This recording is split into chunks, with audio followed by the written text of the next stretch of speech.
Vamos a entrar con el análisis, revisamos los alcances de esta decisión que se ha tomado entre el gobierno de Estados Unidos y el gobierno de México, del presidente Andrés Manuel López Obrador. Para ello nos acompaña Mercedes Cano, ella es abogada experta en inmigración en Estados Unidos durante estos días en Cali, Colombia. Abogada, buenas noches, bienvenida.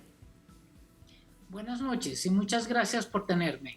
A usted muchísimas gracias. Primero, conocer su valoración acerca de estas primeras medidas en materia migratorias que ha tomado el gobierno de Estados Unidos.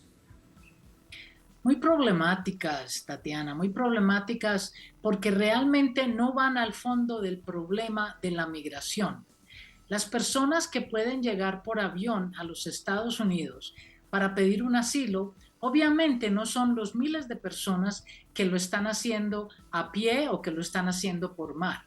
Esto es una cosa que está afectando muchísimo a todos los países de Centro y Suramérica, porque la mayoría de personas que están llegando, como sabemos, están llegando desesperadas por muchas situaciones que están pasando.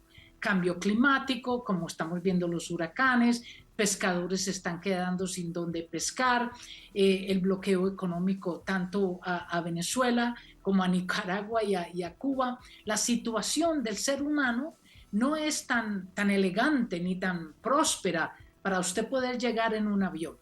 Este arreglo que ha sido anunciado no va a parar la migración, no va a solucionar el problema que tenemos en los países centro y suramericanos. Y la perspectiva además desde México, que de nuevo asume una gran responsabilidad y es quedarse como tercer país con todos estos migrantes. Durante el gobierno del presidente Trump lo vimos en estas decisiones que se tomaron, sobre todo con migrantes centroamericanos. ¿Esto de qué sirvió o qué pasó con esto? Mira, el problema, nosotros decimos, el problema es nuestra gente, el migrante que trata de llegar y no puede, que lo matan, que lo asesinan, que lo violan, todas las cosas horribles que pasan con la gente que está tratando de llegar al norte. Pero el problema va más allá, Tatiana, porque la economía de los Estados Unidos está siendo afectada. Porque en este momento se calcula, según el último censo, se calcula que hay unos 52 millones de inmigrantes, no todos están indocumentados, muchísimos nacieron allá, muchísimos son hijos o llegaron muy pequeños a los Estados Unidos, lo que sea, pero hay 52 millones de migrantes en los Estados Unidos. Estas personas, estas familias contribuyen económicamente, así estén indocumentados, porque cada vez que uno compra, cuando tú compras en un supermercado, en una tienda, al tú comprar, el comercio se mueve, porque estás pagando el costo de la materia prima, la camisa, el pantalón, lo que sea, más fuera de eso, estás pagando impuestos. Una gran mayoría de los indocumentados en los Estados Unidos pagan impuestos. ¿Cierto? Ellos dicen que es la ley y lo quieren hacer. Entonces, no solamente se afecta a nuestra gente, porque siempre nos toca el corazón saber que nuestra gente está siendo maltratada, rechazada, abusada, pero la economía de los Estados Unidos está siendo afectada. Toma tú un ejemplo, Fresno, donde en Fresno, que es una ciudad en California, la mayoría de las personas viven de la agricultura. Esas familias, me contaba una chica, que desde los 6 años empiezan a recoger fresas en el campo. Estas familias viven de eso y muchos de ellos se mueven alrededor de los Estados Unidos para donde haya una cosecha. Muchísimas de esas familias son inmigrantes y ellos son los que mueven la agricultura en los Estados Unidos. Esto no es solamente el rechazo, el abuso al inmigrante que está tratando de entrar por la frontera. Y de hecho, con Yo este no me ejemplo, quiero ni imaginar. Mercedes, sí, aquí quiero recordar algo más, porque lo vimos hace aproximadamente 2, 3 meses, que los grandes empresarios del campo norteamericanos le pedían a la Casa Blanca, al presidente Biden, que hiciera algo, porque no había mano de obra en los campos, por ejemplo, para recoger las cosechas de fresa, porque no habían. Algunos, de hecho, por puro temor a que les fuera a suceder algo a esas personas y a sus familias. Quiere decir entonces que esto se ha mantenido, que esto se ha profundizado. Claro, y no solamente eso, con la administración pasada, con el anterior presidente Trump, los estudiantes que son mejor una mina de oro para las universidades y los colegios y todas aquellas, los estudiantes internacionales no necesariamente quieren ir a los Estados Unidos, porque saben, si usted es musulmán, sabe que posiblemente lo van a rechazar, posiblemente lo van a maltratar. Si tú miras las estadísticas de cómo se bajó la inmigración en los Estados Unidos, es increíble por esa política que tenía el anterior presidente. Entonces ahora, lo que están haciendo ahora no es nada diferente de lo que está pasando. El regresar a las personas que tratan de entrar por la frontera y regresarlas a México no es nuevo. Es precisamente lo que estaba pasando en el tiempo de la anterior administración. Abogada, ¿por qué cree usted que si se quiere realmente avanzar en un asunto de fondo para atender un problema transversal a todo Estados Unidos, es legalizar a todos estos indocumentados? Usted nos daba la cifra, más de 50 millones de personas que viven y muchas de ellas que han nacido allá. ¿Por qué no se les entregan entonces los documentos para que tengan una vida absolutamente legal y tranquila? Mira, en los Estados Unidos es un país supremamente polarizado. Tú sabes que todo el mundo piensa que llegan los inmigrantes y llegan los criminales, llegan los malvividos, nos van a quitar los trabajos, nos van a quitar las esposas, toda esa mente que existe en el ser humano acerca del otro, ¿no? Nunca pensamos que el otro viene a contribuir, que nos viene a ayudar.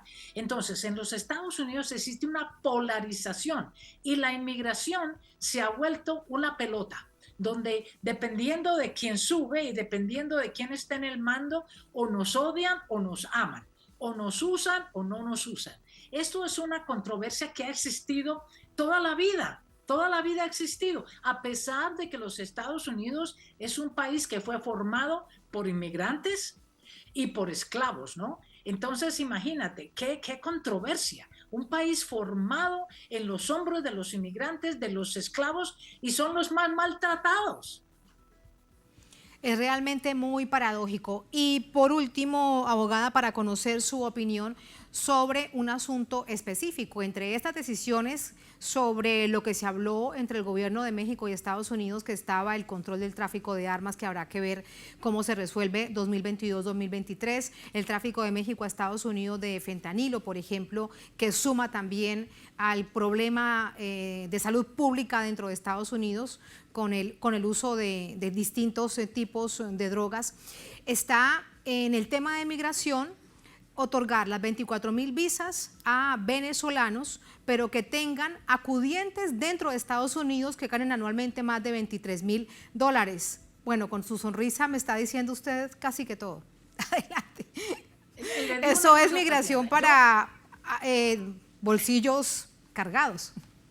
No, es que mira, Tatiana, el país está sufriendo en este momento un problema no solamente económico, sino moral. Los mismos sociólogos que examinan lo que está sucediendo en los Estados Unidos en este momento lo están diciendo. Hay una crisis, pero una crisis grandísima de soledad, porque la gente tiene que trabajar tanto para poder sobrevivir. 24 o 26 mil dólares para una familia de dos no es nada, no es nada. Te lo digo, Tatiana, yo llevo viviendo en los Estados Unidos 50 años y los Estados Unidos en los últimos 40 años han cambiado drásticamente su economía, han cambiado drásticamente en los derechos del trabajador. Los sindicatos, o sea, aquí los llamamos uniones, las uniones, sindicatos que representan al trabajador fueron casi que extinguidos, quedan muy pocos. En la época del presidente Ronald Reagan, eso fue su objetivo, acabar con los sindicatos para que no representen al trabajador. La situación está muy difícil en los Estados Unidos. No te creas que lo que cree la gente que está caminando y arriesgando su vida a través del tapón del Darién entre Colombia y Panamá, que creen que van a llegar allá y van a coger, mejor dicho, en los dólares de los árboles. La vida en los Estados Unidos es muy dura. No solamente por el idioma y la comida, no, es porque uno trabaja tantas horas, Tatiana, Y no te olvides de una cosa, nunca dejamos de ser inmigrantes. Yo como abogada, a 50 años viviendo allí, cuando yo me pongo frente a un juez, no dejo de ser una abogada inmigrante hispana colombiana. Y de ahí tú sabes que tienes que luchar y luchar para poder que los derechos de tu cliente puedan sobresalir y que no me miren simplemente a mí como una mujer hispana inmigrante abogada. Esa situación en los Estados Unidos es muy compleja, no es fácil. No te creas que simplemente llegar se va a coger el cielo con las manos, muy difícil. Es muy difícil y es lamentable, muy lamentable, abogada, que muchos siguen creyendo eso. Sin embargo, muchos otros saben que se van a enfrentar a situaciones difíciles, pero producto de la situación en sus países de origen, pues deciden adentrarse, por ejemplo, en esa aventura que en tantas oportunidades es tan dolorosa. Vemos, por ejemplo, centroamericanos, haitianos, africanos pasando por el tapón del Darién y el costo tan alto que esto deja. Muchísimas gracias por sus reflexiones, abogada. Muy buenas noches. Muchas gracias. Muchas gracias. Hasta luego. Vamos a profundizar acerca de todo esto, pero con el asunto de fondo. ¿Qué pasa en Estados Unidos? ¿Qué pasa con la política interna?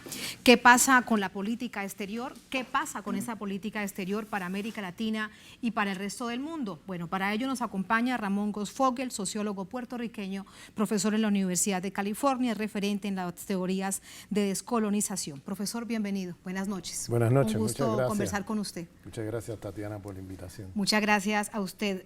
Vi que estaba muy atento, escuchando y viendo el informe y también las reflexiones de esta abogada colombiana que lleva más de 50 años viviendo en Estados Unidos, así que con tal propiedad como usted, que también vive hace tanto tiempo en Estados Unidos, tienen tanta propiedad para entender qué es lo que está pasando en Estados Unidos. Así que por allí quiero comenzar esta reflexión. ¿Qué está pasando en la política interna de Estados Unidos y cómo se une esto a estas decisiones que ha tomado en las últimas horas la Casa Blanca? Bueno, estamos a 2 semanas de elecciones, 3 semanas. Las elecciones congresionales. Biden tiene, todas las encuestas le dan una derrota al Partido Demócrata y un triunfo al Partido Republicano. ¿En ambas cámaras, profesor? En ambas cámaras. Ahora mismo está en peligro la mayoría demócrata en la Cámara de Representantes. Entonces, ahora mismo estamos en una situación donde lo más seguro es que los demócratas van a perder las dos, la Cámara de Representantes y el Senado. Eso significa entonces que los próximos 2 años Biden va a estar presidiendo un país donde no va a tener mayoría, va a tener que estar negociando con los republicanos, lo que anuncia si ha sido un desastre Biden hasta ahora, pues será peor todavía en los próximos 2 años. Entonces, ahora, ¿qué hace? Está buscando voto latino. Entonces, hace una fachada de que está haciendo algo con respecto a el tema migratorio, el tema de legalizar un número de migrantes, darle visas de estadía y cosas por el estilo, al mismo tiempo que está haciendo una apariencia que está haciendo concesiones a migrantes venezolanos, bien, haciéndole un guiño a los republicanos latinos de la Florida, liderados por los cubanos. Entonces, él está buscando el voto latino con esta jugada de los migrantes, donde está hablando de los venezolanos, haciendo unas supuestas concesiones, pero cuando examinamos con detenimiento lo que está proponiendo para los venezolanos, es realmente una burla, porque en realidad muy pocos venezolanos, primero que las visas son 24,000, algo 24,000 visas. Entonces, que no es mucho, es una cantidad muy pequeña. Y segundo, es una burla porque está exigiendo tantas condiciones y tantas condicionantes, o sea que, que cuando miras a ver, pocos venezolanos van a poder cumplir con las normas que se exigen para poder migrar y tener visa y todo esto. Sí, pero aquí, profesor, sí hay prácticamente que un voto decidido republicano en gran parte de la Florida. ¿Qué tanto puede cambiar ese voto a favor de los demócratas en estas elecciones de medio término con estas decisiones que ha tomado? Bueno, ¿o es que hay una especie de veleta en la Florida? Bueno, en la Florida el tema es que es un estado, siempre ha sido un estado estratégico en todo esto.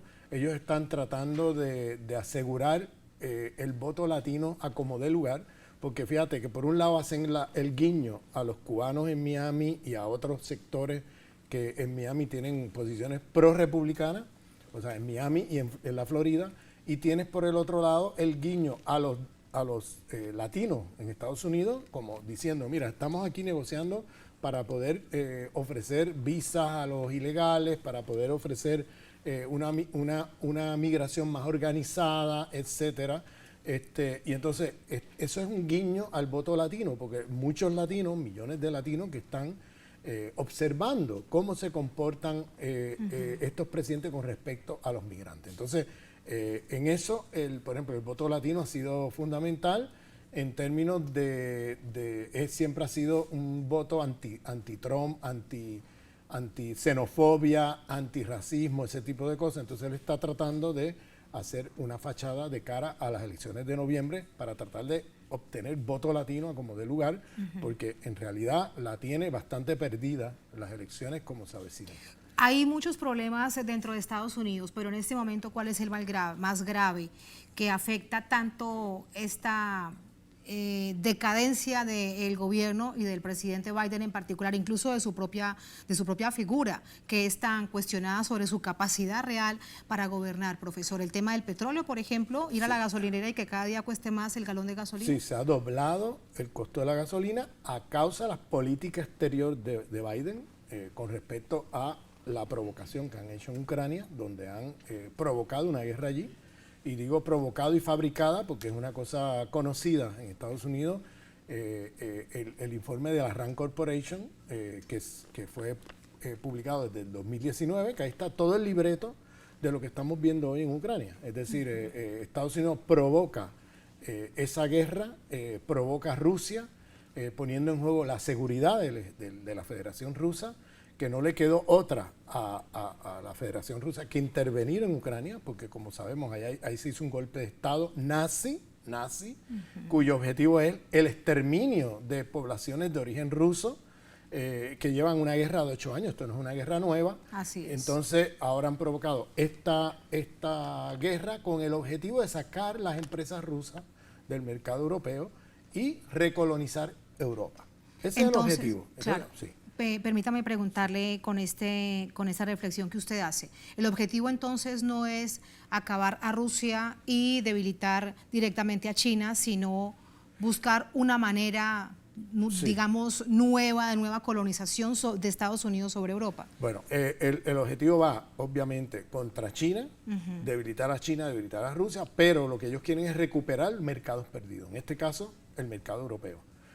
Ya no pueden recuperarlo a través de la libre competencia en términos tecnológicos, porque Estados Unidos se ha quedado rezagado en términos tecnológicos, porque han botado por 40 años dinero en armamento y guerra, mientras China y otras potencias emergentes han invertido en mejorar la tecnología. Entonces ya Estados Unidos no compite en términos de leyes del mercado y ese tipo de cosas, y tecnológicamente ya con los poderes emergentes. Entonces, ¿qué hacen para poder recuperar el mercado europeo?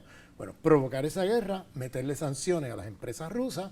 Recordemos que el 40% de las importaciones de la Unión Europea viene de Rusia, y entonces que las empresas americanas reemplacen a las empresas rusas en el área de gas, de petróleo, en el área de aluminio, en el área de trigo, bueno, un montón de renglones que suplía Rusia a la Unión Europea. Y entonces, eso es lo que está sucediendo. Y eso crea, claro, entonces hay una hiperinflación generada a partir de esta guerra y de todas estas sanciones contra Rusia y a partir de, por ejemplo, la monopolización que ejerce hoy las empresas americanas sobre el mercado europeo en toda una serie de renglones vitales que está afectando hoy tanto a los pueblos europeos como al pueblo norteamericano. Por eso es que, por ejemplo, en Estados Unidos se ha doblado el precio de la gasolina, y eso siempre, en año electoral, eso siempre se ha reflejado en un voto en contra del presidente de turno o el partido de turno. Claro, de alguna manera lo escucha usted atentamente, y por eso también entonces entendemos e hilamos este nivel de molestia que tiene el gobierno de Estados Unidos con Arabia Saudita, porque ha sido parte de la firma de este acuerdo, además histórico, que sorprendió sin duda para bajar la producción de barriles de crudo a nivel internacional en ese acuerdo de OPEP Plus o OPEP más. Sí, ese acuerdo yo diría que es un castigo a la política de Biden y la política del Estado americano en este momento con respecto a lo que está pasando. Pero no deja de sorprender que Ucrania. Arabia Saudita, que ha sido un aliado prácticamente incondicional, sometido a la política exterior norteamericana, tome esta decisión y de hecho lo diga públicamente. Esto no es contra Estados Unidos, esto es un acuerdo mundial. Sí, Arabia Saudita está ya negociando fuera del dólar en la venta de petróleo a China y además está siendo parte de esta política de la OPEP de reducir la producción para elevar el costo, porque Arabia Saudita yo creo que está apostándole a la derrota de los demócratas, el triunfo de los republicanos. Y sí. Le está apostando obviamente a eso porque... O sea que también tiene un interés a nivel interno en la política norteamericana para ver luego Trump claro. que negocia con Arabia Saudita. Sí, ellos se entendían mejor con Trump que con Biden. Entonces, ahí hay intereses también y claro, lo más increíble que está pasando de todo esto, además de esta sorpresa de que Arabia Saudita, que siempre ha sido un incondicional de la política americana, que ahora de momento empiece a tomar estas posiciones, es la puertorriqueñización de la Unión Europea. O sea, la Unión Europea hoy es un segundo Estado libre asociado de los Estados Unidos. Ni libre ni asociado. Que no es el Estado libre asociado es un protectorado colonial que ni es Estado, ni es libre, ni es asociado. Que ese es el estatus de Puerto Rico, que tiene un nombre eufemístico, Estado libre asociado, que no es ni una cosa ni la otra. Entonces, realmente un protectorado colonial. Y la Unión Europea se ha convertido en otro Estado libre asociado, que ni es Estado, ni es libre, ni es asociado, y se ha convertido en un protectorado colonial de los Estados Unidos, porque Estados Unidos ha recolonizado nuevamente la Unión Europea en términos económicos, políticos y militares. Entonces, hoy día, la poca soberanía que tuvo Europa, o cierto grado de soberanía que llegó a tener frente a Estados Unidos, tanto en términos económicos como políticos, eso desapareció. Pero esa es una pregunta, profesor, que no pretende desde ninguna perspectiva, en ningún momento, ser ingenua. Pero la Unión Europea estaba absolutamente claro, era intencional lo que estaba haciendo, o fue que se fue dando de esta manera y quedaron tan entrampados que ya no saben qué hacer con este conflicto en Ucrania y con la OTAN además asumiendo poder militar. Sí, lo que pasa es que ellos están subordinados a las políticas de la OTAN y las políticas de la OTAN son las políticas del Pentágono en Washington, no son las políticas de los mejores intereses de Europa. Pero eso lo tenían clarísimo, lo tenían que saber. Claro, lo que pasa es que la OTAN ya prácticamente debía estar de salida. Recuerde usted lo que dijo en 2019 el presidente de Francia, Emmanuel Macron, es que la OTAN ya no debería existir. Claro, pero están ahí y están subordinados a la política militar de los Estados Unidos. Se han metido en ese proyecto de provocar esta guerra con Rusia. Recordemos que han rodeado toda la frontera rusa desde hace ya más de una década en términos militares, y entonces ya que lo único que quedaba era Ucrania y ya Rusia dijo basta ya, a pesar de que llevan mucho tiempo llamando la atención a que esto es un problema la seguridad de Rusia, y han tratado de negociar los rusos, hay múltiples iniciativas de negociación. Estados Unidos siempre bloqueó esas negociaciones y siempre estuvo saboteándolas. Entonces, finalmente Rusia dijo, mira, tenemos que protegernos y defendernos porque ahora hicieron el golpe de Estado de un régimen nazi en el 2014, que están ahí exterminando rusos. Y claro, lo próximo es que los vamos a tener en las fronteras, en las afueras de Moscú. Entonces, ellos optaron por privilegiar la seguridad sobre la economía porque sabían que iban a estar sancionados. Pero el tema es que aquí el golpe mayor, quien lo está recibiendo es la Unión Europea, que se han subordinado. El pueblo europeo. Que se han subordinado a las políticas estadounidenses, que han puesto estas sanciones, y ahora vienen las empresas americanas a reemplazar las empresas rusas, pero a venderles a precios monopólicos, a precios de hiperinflación. Entonces, la hiperinflación en Europa ahora mismo es brutal. Entonces, eso lo está pagando el pueblo europeo. ¿Qué está pasando con eso? Que hay una extremoderichización de Europa ahora. ¿Por qué? Ejemplo, lo que sucedió en Italia Lo que recientemente. sucedió en Italia recientemente, lo que está sucediendo en otras partes de Europa, por ejemplo. Suecia. Suecia, o sea, cuando tú miras las elecciones, el voto de la extrema derecha está creciendo vertiginosamente, además de que como están apoyando nazis en Ucrania, y en Ucrania eso es un laboratorio de entrenamiento de nazis del mundo, tenemos ahora milicias nazis regándose por la región, por otras partes de Europa. O sea, que no es solamente que están ganando la extrema derecha en votos, sino que también hay milicias nazis que se están entrenando y fogueando. Eso es muy en la guerra. paradójico, profesor, porque parece que se hubiese olvidado parte de un capítulo tan oscuro de la humanidad como es la Segunda Guerra Mundial. Exactamente, están repitiendo otra vez un esquema. Es realmente y es que yo creo que impresionante. hay una política de los Estados Unidos de torpedear la Unión Europea, torpedear a Alemania, destruir la industria alemana para eliminar la competencia y ellos poder controlar mejor el mercado europeo. Fíjate que este sabotaje a los Nord Stream, que ocurrió hace apenas unos días, ese sabotaje es un sabotaje que dicen que viene de Rusia, pero eso es una burla a la inteligencia del mundo, porque todo el mundo sabe que primero... ¿Usted cree que fue Estados Unidos? Es obvio que fue Estados Unidos. Es que están en récord, el liderato americano está en récord desde hace ya más de una década sobre el tema de parar el Nord Stream, parar la dependencia. Ellos le llaman dependencia a que Europa compre gas y petróleo de Rusia, y ellos quieren reemplazarla con gas y petróleo de Estados Unidos y de empresas transnacionales americanas. Está Condoleezza Rice diciéndolo ya desde el 2014, diciendo hay que acabar con esta dependencia de Europa con el gas ruso y con el petróleo ruso y reemplazarlo por, así lo dice abiertamente, descaradamente, reemplazarlo por gas y petróleo de Norteamérica. Está Pompeo, que Pompeo, si te acuerdas, decía bajo la administración Trump de que había que parar esto del Nord Stream y esta construcción del Nord Stream, había que parar eso, porque eso lo que tenían que hacer era comprar el petróleo y el gas de Estados Unidos y no de Rusia. Bien, luego tenemos a Blinken, que el año pasado fue a Europa cuando estaba a punto de terminarse el Nord Stream 2 a pedir que paralizaran la construcción, porque eso era una amenaza a la seguridad y no sé qué. Entonces, ahora más recientemente, Blinken dijo, un día o dos después del terrorismo, de estos atentados a los actos terroristas contra estos gasoductos, dijo, esto es una gran oportunidad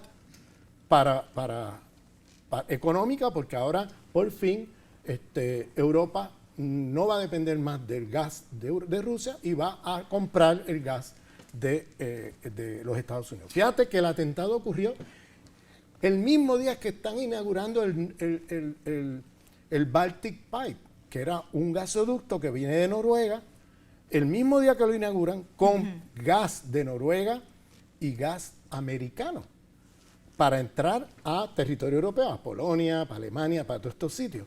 El mismo día que lo inauguran es el mismo día que hacen el ataque terrorista contra los gasoductos. Entonces, y entonces no hay coincidencias en no la hay geopolítica y en estas acciones de política norteamericana. Además, Tatiana, ¿cómo es Dígame. posible que digas que sea Rusia cuando Rusia tiene, en primer lugar, todo el interés de vender el gas? Los gasoductos les costó una millonada construirlos. Ellos mismos no se van a destruir su propio gasoducto. Y además tienen la válvula al otro lado de Moscú, con la cual pueden cerrarlo cuando quieran. No tienen por qué destruirlo. No tienen por qué además destruirlo. de que esas aguas están súper custodiadas por la OTAN y resulta imposible que Rusia vaya hasta allá a hacer un sabotaje sin que quede evidenciado, ¿no? Con evidencia de que Rusia... O sea, que todo está indicado. Además, los americanos estaban haciendo operaciones de prácticas militares en el mismo área donde se hicieron los atentados unos días antes. O sea que quien tiene el interés y quien tiene la sospecha mayor de hacer lo que hicieron es los Estados Unidos. Entonces está en récord los líderes americanos desde los últimos 10 años diciendo esto, que no quieren el Nord Stream, quieren acabar con eso, quieren empresas americanas reemplazando a las rusas, todo eso. Y finalmente lo lograron. Y finalmente lo han logrado, pero profesor, con esto quiero ir concluyendo nuestra conversación. Me quedan un par de preguntas más, pero una de ellas sobre esta situación tan compleja, coyuntural, además que afecta tanto a millones de personas dentro de Europa, es que a Estados Unidos internamente pues tampoco le ha salido bien. Sí, es que no le está saliendo bien porque la hiperinflación está afectando tanto a Europa como a los Estados Unidos. Entonces, esto tiene un costo político, porque a la hora de ir a las elecciones, por ejemplo ahora en noviembre, la gente le va a votar en contra a Biden precisamente por las consecuencias de todo esto. La gente está viendo que el dinero en su bolsillo se está reduciendo. O sea, para los americanos el tema de los automóviles es una cosa sagrada. ¿Por qué? Porque no hay buena transportación pública en los Estados Unidos y todo depende de la transportación a través de automóviles privados. Entonces, si dobla el precio de la gasolina, o sea, antes pagabas, por ejemplo, yo antes pagaba por gasolina en mi carro, $25 más o menos llenar el tanque. Ahora, ¿por cuántos días? ¿Ah? ¿Por cuántos días? Por una semana. Una semana. ¿Bien? ¿Y ahora? Ahora $60. Más del doble. Bien, más del doble. Entonces, y otra gente que antes lo llenaba con 60 y ahora pagan 130, dependiendo del tamaño del carro. Claro.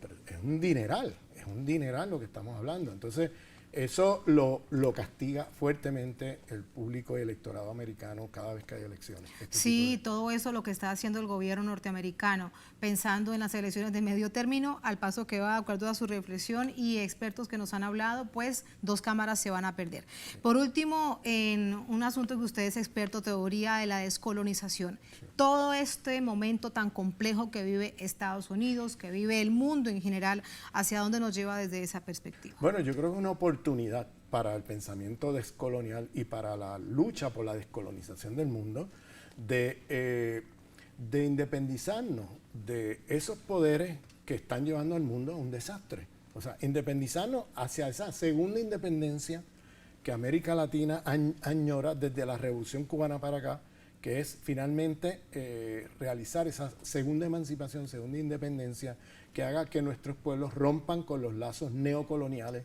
y la subordinación económica a y por eso los es imperios que del Blinken norte. anda por esos días tan seguido en América Latina, visitó Chile, Colombia, Sí, estuvo en Perú, por supuesto, en la cumbre de la OEA. Sí, ellos están tratando de recuperar América Latina, porque ya recuperaron Europa, lo próximo va a ser aquí, en América Latina, porque perdieron África y perdieron Asia. Y además es una oportunidad desde el punto de vista de colonial. Hacia la cumbre de Kazajistán, seguramente usted le ha seguido la pista, Sí. Realmente impresionante lo que sucedió allí. Claro, porque estamos hablando ya de un mundo multipolar que se ha consolidado y se ha acelerado con esta guerra, porque la guerra no es la guerra de Rusia con Ucrania, eso es una falsedad, es la guerra de los Estados Unidos con Rusia, y Ucrania es el pretexto, y el brazo armado es la OTAN. Entonces, eso hay que tenerlo claro, porque si no, te confundes y empiezas a creer que esto es una guerra entre Rusia y Ucrania, cuando realmente no tiene nada que ver. Esto es un proxy war, una guerra fabricada a través de intermediarios por los Estados Unidos en Ucrania, desde el golpe de Estado del 2014 hasta las provocaciones que han hecho para que Rusia no tenga otra que meterse allí a proteger su seguridad. Entonces, estamos ahora en un momento también donde nos tenemos que descolonizar también mentalmente de las políticas imperiales que nos vienen del norte y de toda la política de imitación de los modelos que nos imponen y empezar a pensar por nosotros mismos y empezar a unirnos a ese mundo multipolar que se está creando como un espacio de oportunidad para poder, por ejemplo, un gobierno antiimperialista como el gobierno venezolano, poder maniobrar en el mercado mundial de una manera mucho más fluida, tener un espacio de maniobra que le permita hacer las transformaciones que quiera hacer este país y que ese mundo unipolar ha impedido durante todos estos años, a través de sanciones, a través de bloqueos, a través de guerra híbrida y cosas por el estilo. Entonces, el mundo multipolar, si bien va a seguir siendo capitalista, yo lo veo como una oportunidad para el mundo de poder abrirse a poder negociar entre países del mundo sin tener el chantaje del imperio estadounidense imponiéndose ahí por la fuerza e impidiendo la posibilidad de transformaciones radicales en los países como Venezuela, como Bolivia, como... Que deciden un propio modelo de desarrollo. Exactamente, que siguen su propio modelo y que intentan hacer transformaciones radicales encaminadas a la justicia social. Pues que así sea, profesor. Muchas gracias, un placer y bienvenido siempre. Muchas gracias. Muchas gracias.